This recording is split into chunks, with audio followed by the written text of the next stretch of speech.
Let's see what James and Kirk had to say about the album when we caught up with them at Metallica HQ in San Francisco. This album has been such an awesome collaboration of all of us. I mean, it's a testament to our gifts and our brotherhood. Growing through the albums, we go through phases. It got to be the James and Lars project, around Justice for All. Then the Black Album started to open up more and more, and this is kind of the epitome of that openness. We came in here with no riffs, no song titles, no lyrics, no anything. Nothing. Started from scratch. No bass player. Let's just start. I'm not going to bring any songs in that I'm attached to and get all egoed out over. But we just went for it from scratch, and it felt so great. Anyway, Saint Anger, to me, was very... just not quite right. To juxtaposition, it's like a juxtaposition. Yeah, oxymoron. What'd you call me? Sorry, man. Yeah, I mean, Saint and Anger, they're not supposed to go together. And what I learned going through rehab, that anger has a purpose. And it doesn't do you any good if it's sitting down in here festering and boiling, since you're 17 years old.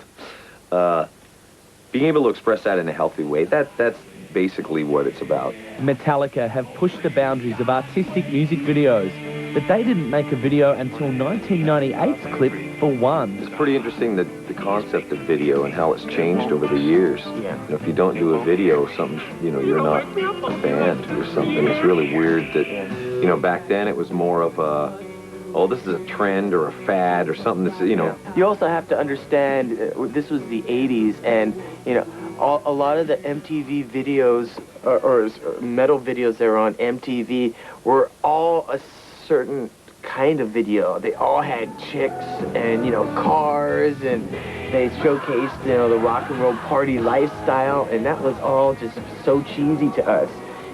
We almost didn't want to put out a video because we didn't want to associate ourselves with that kind of perception, because that's what videos were back then. I mean, they're downright cheesy. The first single off the new album is St. Anger. The video was shot over 2 days at San Quentin Prison in San Francisco. I hope it comes across as real. We were really there. These are real inmates. This is the real 150-year-old prison, one of the oldest ones in California.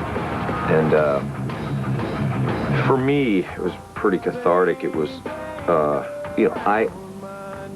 I could have easily been in there, and some of the behaviors that I had in my past, when we left there, I've never hugged my wife and my kids as hard as I did, man. But the video itself hopefully captures that pent-up anger, the just frustration, and the loneliness that those guys have. And heavy metal music has long been considered the music for angry young men, but in recent years it seems that hip-hop is beginning to take this mantle. Could this be the end for metal? There will always be people who are, like the sound of just angry lyrics with loud guitars and heavy, fast beats, and that's just not something you're getting a lot of in hip-hop music. I don't think that it actually, one would take the place of another. I definitely think that they can coexist, but I definitely don't think that one has been, subsidized by another at all. I think there will always be a place where metal will always just be there. it'll survive. I mean, it always has.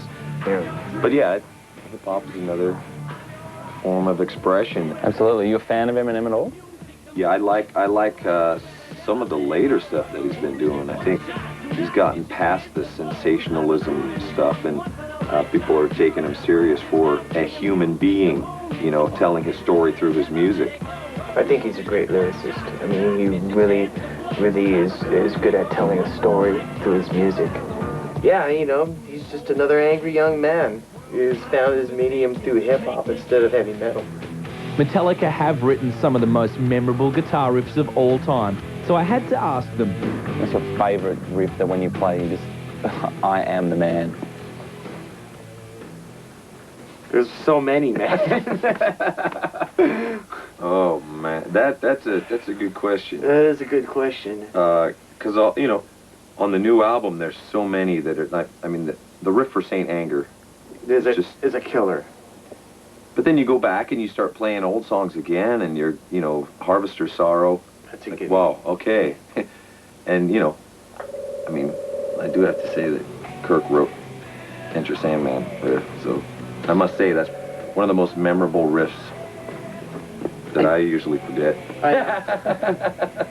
I'd have to say that opening lick in Seek and Destroy is super cool. When you hear that, you go, whoa, that's great. That's a classic. I mean, the first time I'd ever heard that, I knew that that would be in my head for the rest of my life. You know, it's just one of those riffs you don't forget.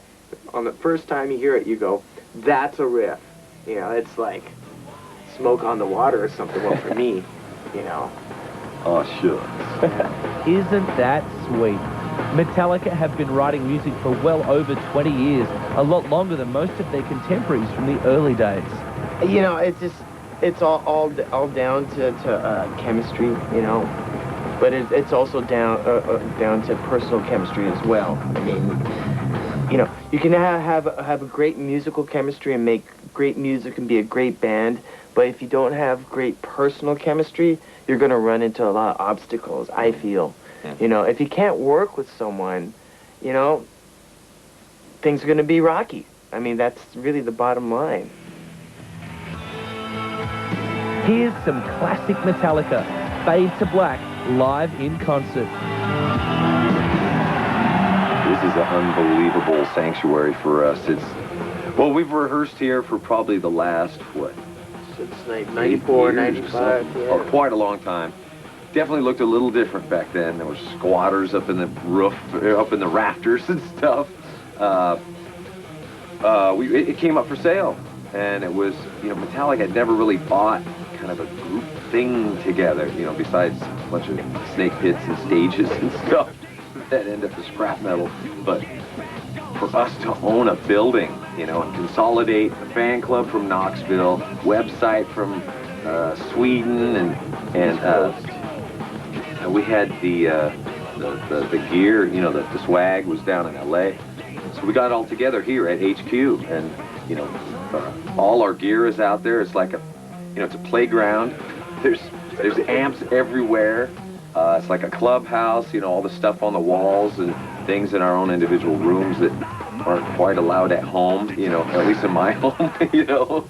You're not putting that up in here. Okay, down to the club it goes. Yeah, it's interesting because, like, a lot of people comment, you know, they come here for the first time and they look around and they see all our personal stuff that we brought over from the house, you know, and all of these Metallica posters that have just been lying around.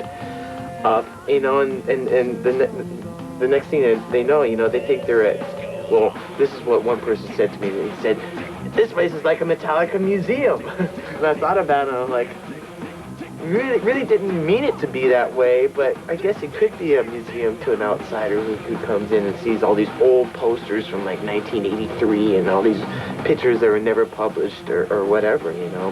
Have you got more memorabilia spread out around the place? You got warehouses with, you know, old props and stuff, or has it all been consolidated here? No, I think in all our personal storage places, there's a ton more stuff. Uh-huh. A ton. It's so bad. Yeah. We just keep buying stuff and never sell it. It's like The pack we got rats. warehouses filled with stuff, you know, amps from this tour, you know, lions from the Justice tour, and Yeah. but we got Doris's head hanging in the other room. We got the original Ride the Lightning backdrop from '84. Bit of a skull really chair, cool- skull throne. That your Oh, chair. yeah. Where's that from? Oh, it's this guy I knew in Texas built it for me. It's built off roadkill. Yeah. It's the roadkill throne, and like James said, you know, this place ends up with a lot of stuff that isn't allowed in our own. That's not your chair for the dinner table. You know, it's not something that my wife and I like sit in and watch TV. Please, yeah. But also just stuff that we never really would embrace before, you know. It's like, okay, that's that, and We'll get to it whenever. I think we're better off looking back and enjoying, kind of embracing the stuff that we've accomplished.